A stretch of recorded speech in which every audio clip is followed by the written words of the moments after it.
pretty impressive term in itself.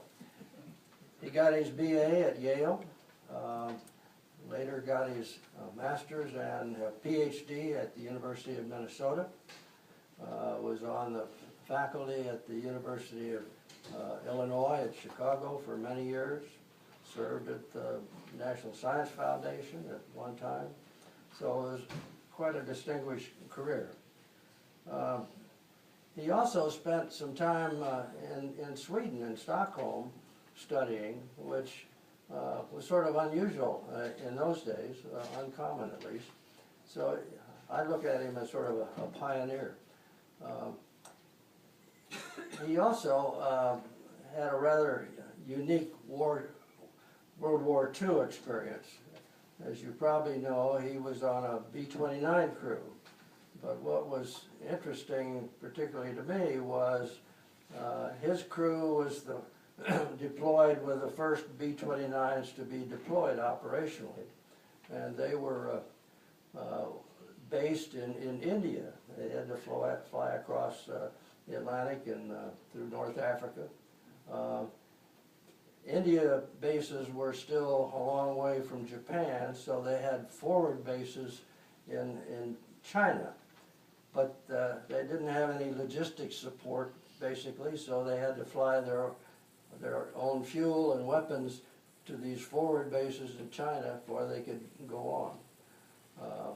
But his unit, I believe, was the first to bomb Japan proper in World War II and return to land bases.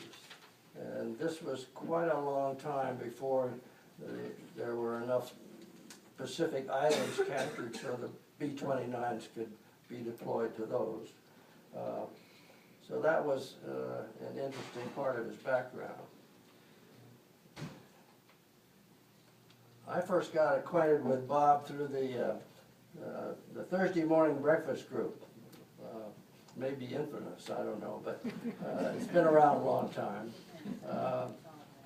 But our friendship really developed when we, a little later on, when we found ourselves both widowers living here at Londonderry. And we served on the board of directors from 2007 to 2010. We also got involved with Gene Griffith in trying to do some strategic planning back in 07 and 08. And even after Bob went off the board, we managed to get him involved in heading up nominating committees for new board members and such. So he was a volunteer, and as you know, he was active in a lot of different volunteer operations, including the Power Squadron, and I think we have representatives of that here. He also initiated the Talbot County Hospice program called Return to Laughter, which was an innovative idea which seemed to help a lot. He also started a World War II discussion group here at Londonderry some years ago, and that sort of blossomed in several directions.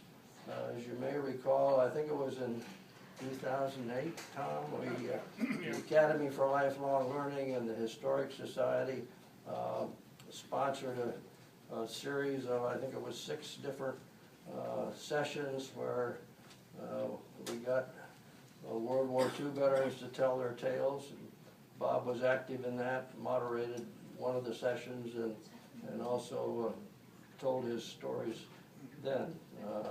Henry Turner was another participant in that series of programs, which got a lot of publicity at the time. In more recent years, Bob had the idea of getting our Vietnam veterans involved, and that's worked out very well. As you're well aware, our returning veterans from Vietnam weren't treated as well as we were after World War II. And they seem to enjoy getting together and sharing their experiences. So that continues and is still ongoing, and they're represented here as well.